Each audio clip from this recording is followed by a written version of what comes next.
Just some time ago, we were discussing the subject how to lose weight on raw vegan diet. And pretty much within the first couple of minutes, I disclosed the logical reasoning for why it is almost inevitable that you will lose weight on raw vegan diet if you're currently overweight. Raw vegan diet will likely bring you to your optimal body composition corresponding to your fitness habits. But there is a much more difficult problem: how to gain weight.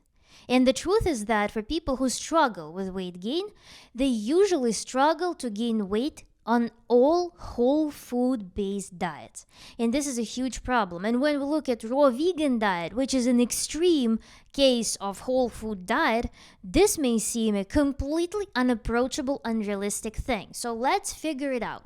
How can we actually gain weight and potentially build body of our dreams while eating raw foods, raw plants? I would like to encourage you to subscribe to my Instagram. I have 2 Instagram accounts. One is for my sewing, the clothes that I made. This is my most recent garment, AF Wonderland, and also Raw Form of Life, the dedicated page for raw foodism related matters. I post complimentary content there, so whatever you see on YouTube is not typically duplicated on Instagram. So there are 2 different things, 2 different platforms with 2 different types of content. So please follow me on Instagram, whatever page you wish. I like to share some thoughts, some bite-sized information on Instagram. It's just more convenient, and there are more resources for that. Also, reminding you to like this video and subscribe to my channel. Thank you so much. So let's move on. First, point number 0. We need to figure out whether you have body dysmorphia or if you're fine. This is point number 0 related. Of course, you can apply it to weight loss, to weight gain. You need to be aware of your body type, because if you are an ectomorph with super thin bones, with super small joints, with thin muscle fibers, with very lean muscularity, you are all such a slender and fine creature, then it is likely that it is in principle impossible for you to achieve certain machine-like body type unless you go into some hardcore pharma and supplementation with different wild things that will ruin the rest of your body basically for those gains. So this is number 0. You need to be very sober about your body type. Like in my example, I'm mesomorph, but I absolutely love ballerina type bodies, super thin, or model type bodies. I will never get there. So what we need to realize is that we can only work with what we've got, with the foundation that we have. And from that, we need to set realistic goals for our body achievements. Then after point number 0, we're going to point number 1. It is likely that you want to gain mostly muscle mass. So before we jump into the dietary recommendations and considerations, we need to discuss the main principle of muscle gain. You must create the conditions for your body to start being interested in building muscle. For that, you need to perform weight-bearing exercises, whether it will be your own weight, dumbbells, machines, whatever it is. But you need to build a workout routine, especially focusing on big muscles. To harmoniously develop your body, you need to design a workout in which you can progress with the load that you put on your muscles. And then budget about 2 years for you to build to the point when you can see appreciable superficial results. Because for a lot of this time, you will be building strength of your muscles, you will be bringing up to speed some smaller muscles, building basically this muscular corset. So before you actually can see the change in size, you will need to go through 2 years, perhaps, maybe less, maybe more, depending on your body type and your perseverance in training, before you can actually see the changes in your size or sizing up in clothing. So weight-bearing exercises are a must if you want to increase your size. I don't think that many of you who come to this video for weight gain concerns are looking to build fat. I mean, fat is incredibly easy to gain. You just need to design your diet with caloric surplus and such that it bypasses your metabolic rate and such that it bypasses whatever activity you do on a daily basis. So the most calorie dense foods will be fatty foods, because we know 4 calories per gram in protein and carbs and 9 calories per gram in fat. So fatty foods such as seeds and nuts are your friends. Just lay on the couch and binge on a bunch of fatty things, but it's definitely not healthy. So point number 2 that we're going to talk about is now how to design the diet for building some hypertrophy. So muscles grow in the conditions when we have enough calories and all essential amino acids present. There is a very marketable idea that we only need to focus on consuming BCAA, so 3 amino acids, and they're the holy grail of muscle gain. But I found an article from, I think, 2017, will be in the description box. This article shows that we need to consume complete protein. We need to eat all amino acids. So because we need to prevent the catabolism of the muscle tissue, we need to beat that. And especially it is of course relevant in the conditions when we bypass certain age, because the older we get, the more muscle we lose. Because our body starts working less efficiently, starts breaking down the muscle tissue. We don't want that. So we need to consume enough essential amino acids, complete protein. When it comes to raw vegan diet, this can be fulfilled only in the conditions when we eat sufficient amount of calories. And this is about 2,500 calories per day. So this is the goal that you need to set for yourself. And make your diet very thoughtfully designed. This is what I preach all the time. Now that we figured out that we need to be in a caloric surplus, then we need to supply all essential amino acids. What do we do? Point number 3. Point number 3 is you inevitably have to grab a calculator or Excel sheet. You will need to write down and weigh everything that you consume. You need a little kitchen scale, and you need to diligently measure everything that you're eating. If you cannot gain weight right now, if you think that you are eating so much, if you're eating such a good food, but you still cannot gain weight, you literally need to appeal to numbers, because numbers will tell you the truth. And what will numbers tell you? You need to see if you're hitting your caloric goals by weighing literally every single object, by seeing how many essential amino acids you're receiving with those foods. And also, of course, it is always essential to make sure that you're well nourished, that your metabolism doesn't get destroyed by some severe deficiency, that you don't have B12 deficiency, for example, and other B vitamins, that whether you're consuming enough minerals. Those things are very important, that your thyroid is working properly too. The hyperthyroidism will prevent you from gaining weight, for example. So those conditions must be ruled out by examination, by doing blood work, seeing the doctor, and analyzing potential risk factors for yourself. So you need to address that issue, and yes, go see the numbers. Measure everything you're eating. A lot of people will be living in this blissful ignorance by not wanting to actually see the data. But the moment you do this, everything will be clear. So I really encourage you to weigh everything you're eating and then go to such website as nutritionvalue.org. This is a very nice resource that provides the most comprehensive list of nutrients. They have a website, they have an app, everything is free to use.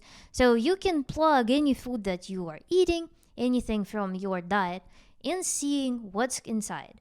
And then you can balance your diet. You can use my video nutritional value and stuff like that I did for inspiration. You can do the same with your diet and analyze your diet with respect to all those essentials that are needed for your body to function properly and also gain weight. Nutritionalvalue.org is not the only resource where you can harvest this information. You can also use some fitness trackers. Some of them also provide nice databases of food. And you can use several resources. Sometimes when data seems to be weird, I usually go to other resources. Sometimes there are articles on Google Scholar that turn out to be like very helpful. So you can go to different resources and see if the data that you're harvesting is consistent across different platforms. So this is a very important thing. You need to work with numbers. Yes, of course. If you eat, according to some tables that I found, if you eat the diet consisting, like for example, of only one type of food, and you eat, let's say, 2000 calories of that food, you will get all essential amino acids. Or 2500 calories of that food, you will get all essential amino acids. This is not a sustainable path, and this is where tracking all other nutrients is very handy besides just amino acids, essential amino acids. And then what I would advise you to do is to not shy off from seeds and nuts, because those are also super valuable sources of calories and fat and minerals. And again, fat carries the most calories across all plant kingdom, as I mentioned in the beginning. So again, I would encourage you to check out my hemp meals and stuff like that. Maybe you will come up with some ideas on your own. Maybe you want something more savory, and big salad that you can package with a bunch of different foods.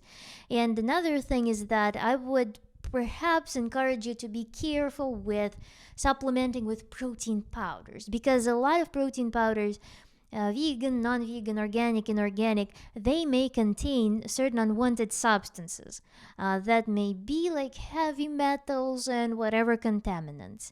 And those powders are rarely regulated, so it is up to you to trust or distrust them. I remember in the beginning of my raw vegan journey, I was taking raw protein from Garden of Life, and then I started reading about it. I found out that it's contaminated with tungsten. So I didn't want to do that, even though, of course, I eat a lot of chelating herbs and stuff like that, but who knows what else isn't there, right? So I would advise you to perhaps try to gain all essential amino acids from whole foods. And another added benefit of eating the whole foods, to me, powders are in general processed food, because when powders are being produced, they may come in contact with metal, with air, they go like all tumbled and stuff like that. There are some stabilizing agents too to prevent caulking and clumping. So there's a lot going on there. So hemp is the most superior source of protein, complete protein, probably on the planet, the most bioavailable, complete with beautiful ratio omega-3, omega-6, and very nice mineral-rich food. Literally a super food. Advice to those who cannot eat large amounts of food.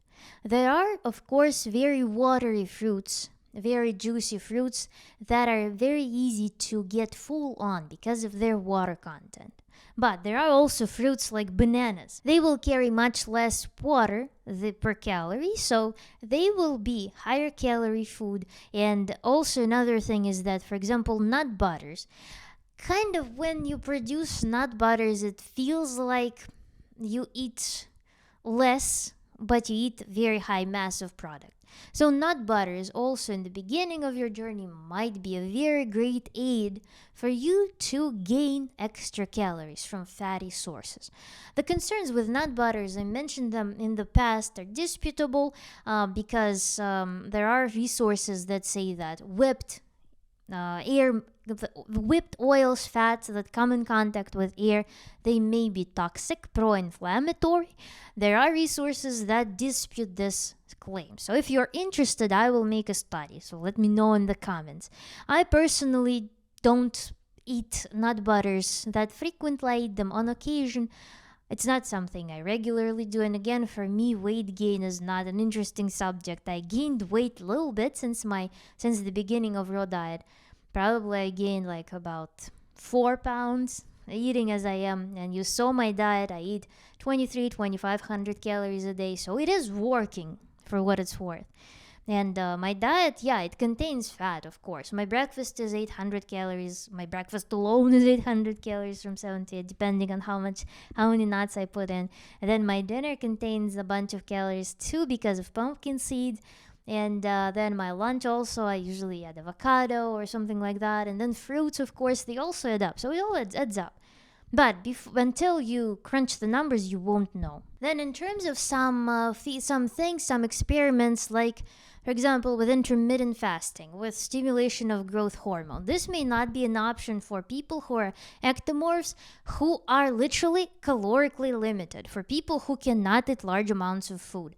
It is really challenging on raw diet to be intermittently fasting while striving to get all the nutrients, because the volume of food that you're consuming is huge. And it is really harmful to overeat on raw diet, because you stretch your stomach, you stretch your intestinal walls. It all impairs the absorption of the nutrients. In the long run, it's a really damaging thing, especially if it all leads to flatulence and stuff like that. So don't do that. I would not encourage ectomorphs, people who cannot eat large amounts of food, who struggle to gain weight, to go on intermittent fasting just for the sake of stimulating growth hormone production, because it may be not sustainable. It is incredibly difficult to squeeze consumption of 2,500 calories on raw diet in a narrow window of time. So it is better that you plan out your nutrition, like about 3 meals a day. You diligently consume 3 nutritious meals a day, plus perhaps some snacking with some watery fruits in between. In general, I read also conflicting information whether insulin impairs muscle growth because it impairs growth hormone, or not, because actually muscles grow in the presence of insulin as well. So this is a strange topic for me to speculate on, because I saw literally the opposite points of view. And I think that still most people who cannot gain enough weight on whole food diet, they simply don't consume enough calories. So it is really important to do that. And then another thing, it's like extreme measures probably, because you know my relationships with dehydrated foods. Dehydrated foods usually lose a bunch of water-soluble vitamins. They can oxidize vitamins A, C, E. So you are losing nutritional value through dehydration as well. So I would just advise against that. But again, for some people, perhaps making 1 meal a day just for calories' sake may be beneficial starting off on this journey to make dehydrated dishes. Maybe that will be more beneficial, because again, you reduce water content, you kind of condense the food, making it easier to gain more calories. But again, we usually dehydrate plants, we usually dehydrate very low fat things, so it may be not even worth it. See, whatever dishes you prefer dehydrated, whether it makes sense to consume them calorie wise or not. Let's recap. So first, I would like you to be aware of your body type and your capabilities. What type of body you can build with your foundation, with your skeleton, joints, and muscle structure. Point number 2 is that we need to work out in order to seek hypertrophy. We cannot gain weight healthily if we do not work out. You probably want to gain muscle. Then point number 3 is to calculate your diet very precisely and see if you're getting all nutrition that you need. If you're getting 2,500 calories, based of course on your metabolic rate, based on your physical activity, you need to adjust that. You need to be in caloric surplus. So you need to make sure that you're getting enough calories for your body type and for your level of activity. Then you need to check whether you're getting all essential amino acids, not just BCAAs. All essential amino acids must come in sufficient quantities. And then, of course, you can follow my dietary advice and include all those protein and fat-rich foods into your diet. So, see, and math is your friend in this case. Thank you for watching. I hope you will. Next time we meet, you will be on your journey to building a super sexy muscular body. And I'll see you next time. Thank you. Bye.